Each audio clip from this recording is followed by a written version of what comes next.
What's up, everybody? Go Burns, welcoming you to another episode of my vlog series. And today we are vlogging about Memorial Day. By the way, thank you to everybody that is subscribed to the vlogs channel or takes the time out of your busy lives to watch my vlogs. You all are awesome. Whether it's because you find what I have to say informative, educational, entertaining, or because you have nothing better to do but sit around, listen to me yap for a few minutes, I appreciate it. You guys are awesome. All right, so in case you're wondering about Memorial Day, some of you are probably like, Go Burns, what is Memorial Day? And why do you guys have a Memorial Day in the United States? Well, see, Memorial Day is a national holiday in which people get together and they either go out on a picnic, they go camping, they go to the beach, they grill in the backyard, burgers, hot dogs, get drunk, party, have a good time, maybe watch some baseball. Oh, that's right. Memorial Day is not about any of that shit. And it's not about sales because there's a lot of sales that happen at stores during Memorial Day weekend. But Memorial Day has nothing to do with any of that nonsense. This is what Memorial Day is all about, for reals. It is honoring and remembering those men and women in uniform who died while serving their country, whether just in the line of duty or in a war. Whether it goes all the way back to the American Revolution, War of 1812, American Civil War, the Mexican-American War, which predates the Civil War, the Spanish-American Civil War, the Filipino War, the World War I, World War II, Korea, Vietnam, all the way up to present day War on Terror. That's what it's supposed to be about. Honoring and remembering those men and women who sacrificed their lives.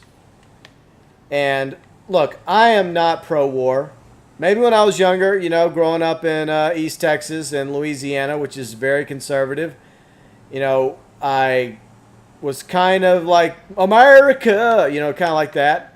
But as I've gotten older and wiser, I have realized the horrors of war and the desire for us to not have any more wars, hopefully in our lifetime, even though it does seem like we do live in an age where we could very well experience the Third World War. Sorry, didn't mean to hit you.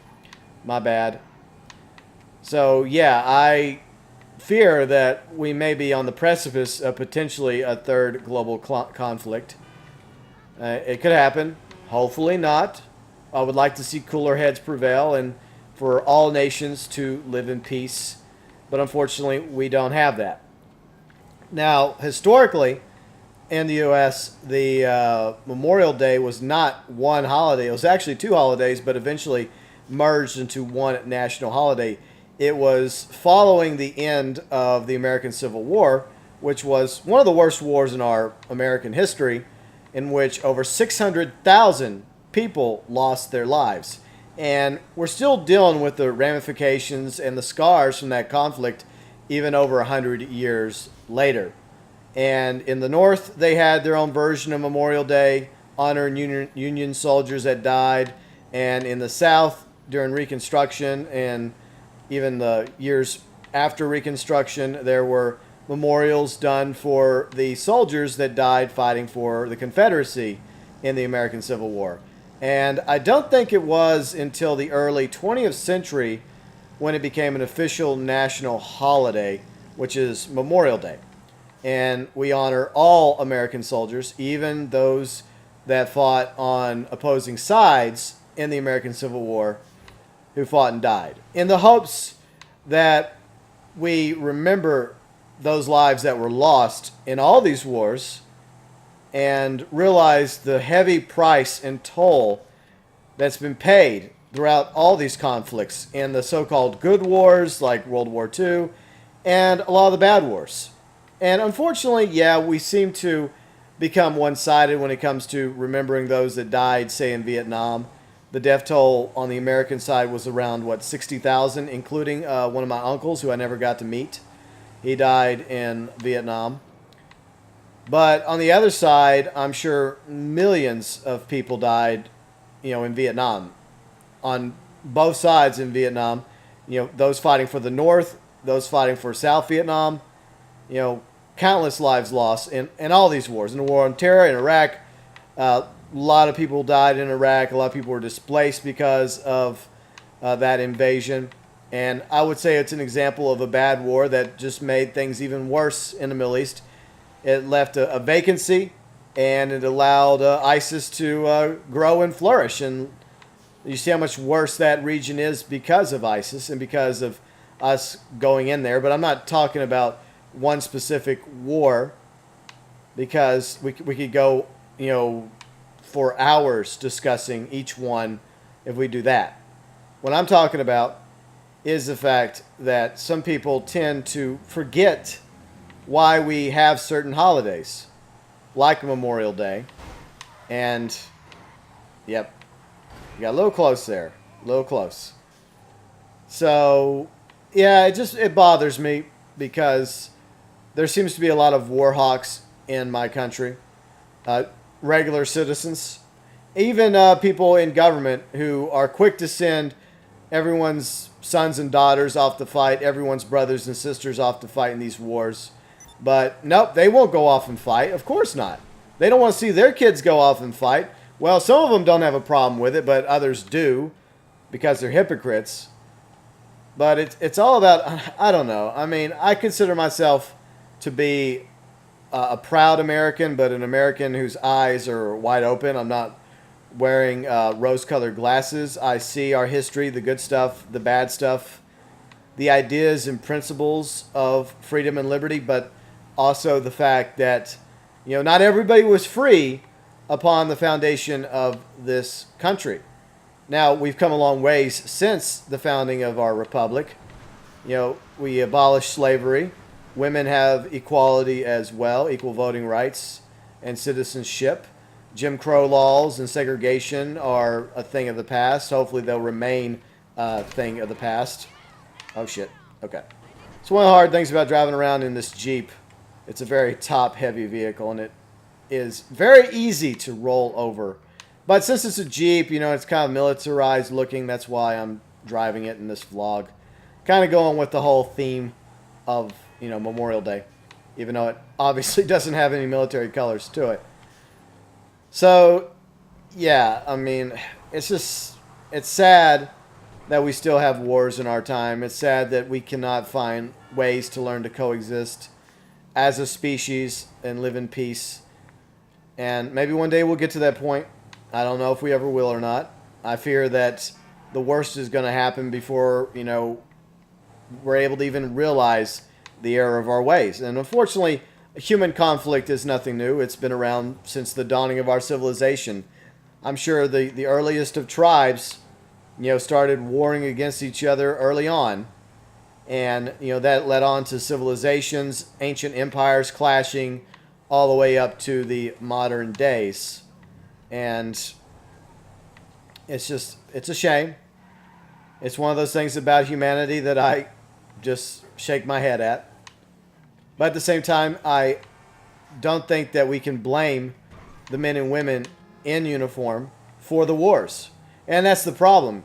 Like a lot of soldiers that came back from Vietnam, which was a horrible war, there's no denying that. They were being spit on, they were being chastised, yelled at by anti-war activists. And, you know, I think that the anti-war activists were right to be anti-war, but they were wrong about the people they were pointing their fingers at.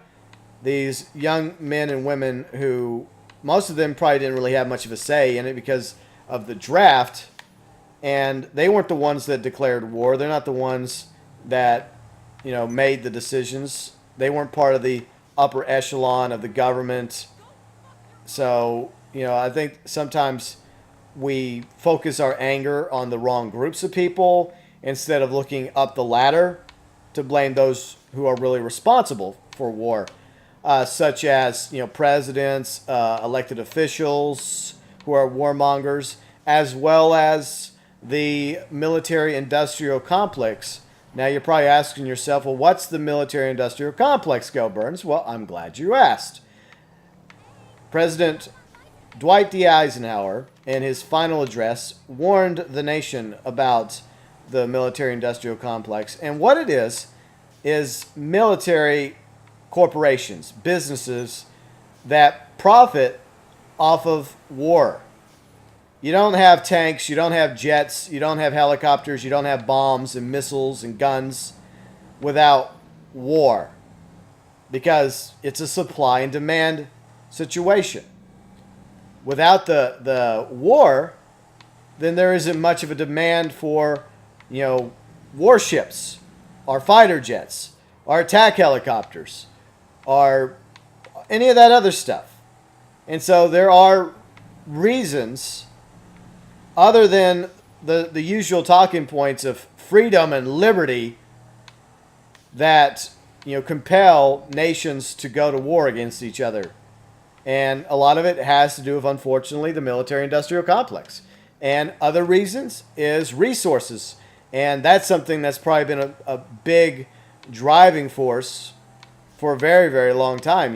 Land and vegetation, fruit, a fresh water source.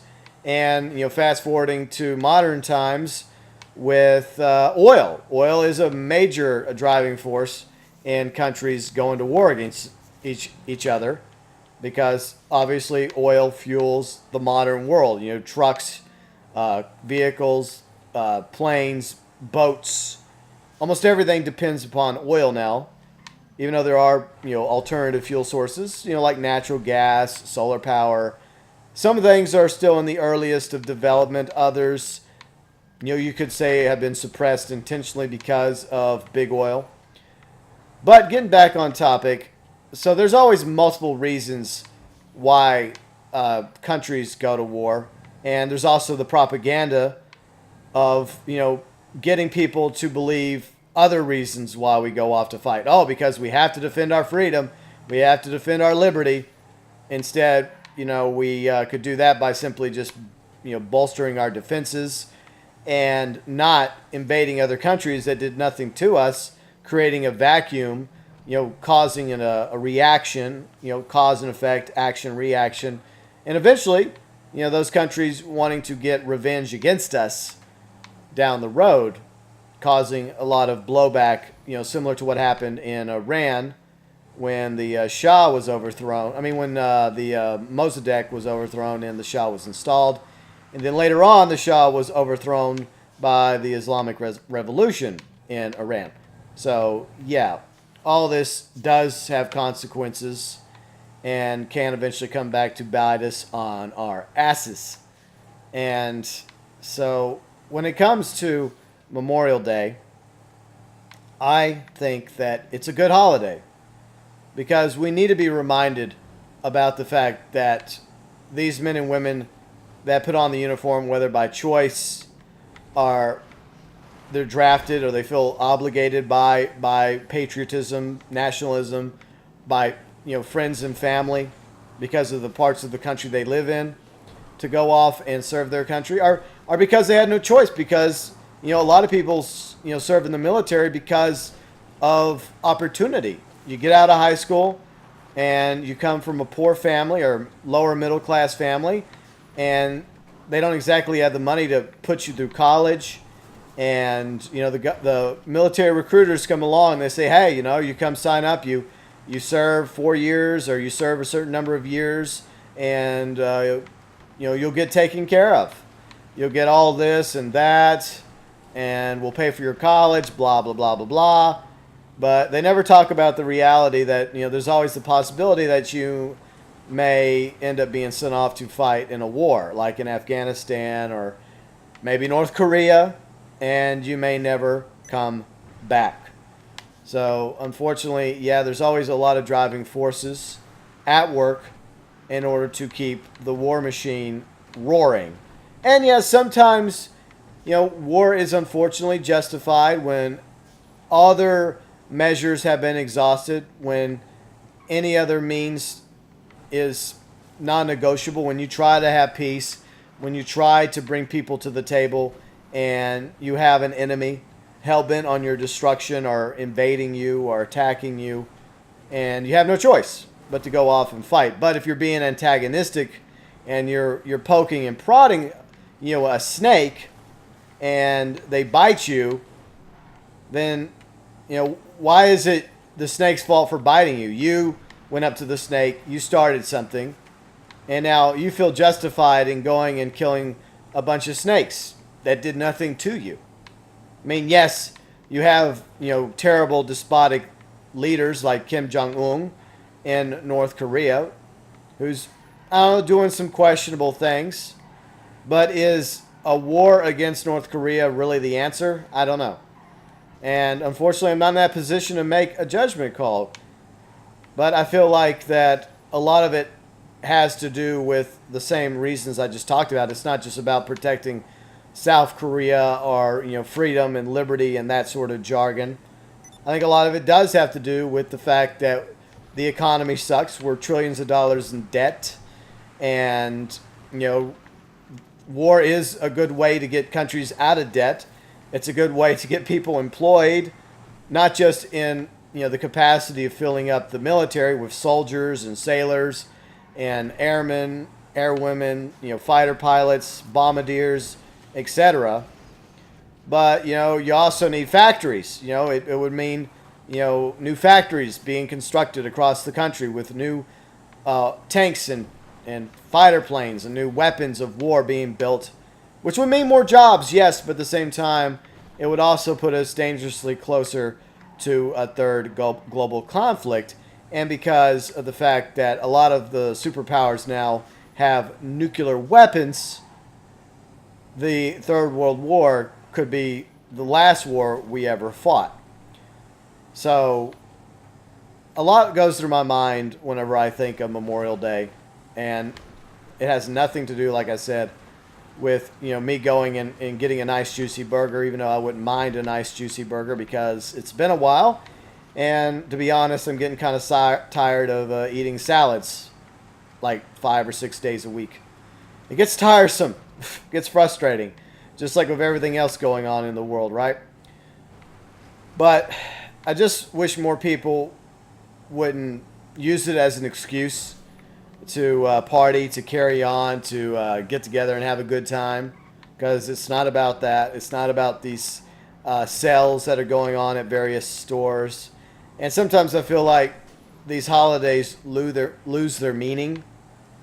And I think that when something loses its meaning, its original purpose, then we are in danger of repeating history. And before it's all over, if things do spiral out of control in the world today, with tensions rising on many different fronts, if we are lucky enough to endure a third world war that does not leave the world in a radioactive wasteland similar to the Fallout series, it's a video game, by the way, for those of you who didn't know, then I think that after the bodies have been buried and counted from a third global conflict, which I think would be massive, by the way, and I think almost every country in the world, especially the big countries, would be affected by the loss of life. And maybe not even just soldiers.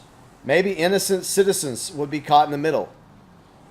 So by the time something like that is over, if hopefully it doesn't end in nuclear Armageddon, then I think that people would start taking Memorial Day a lot more seriously.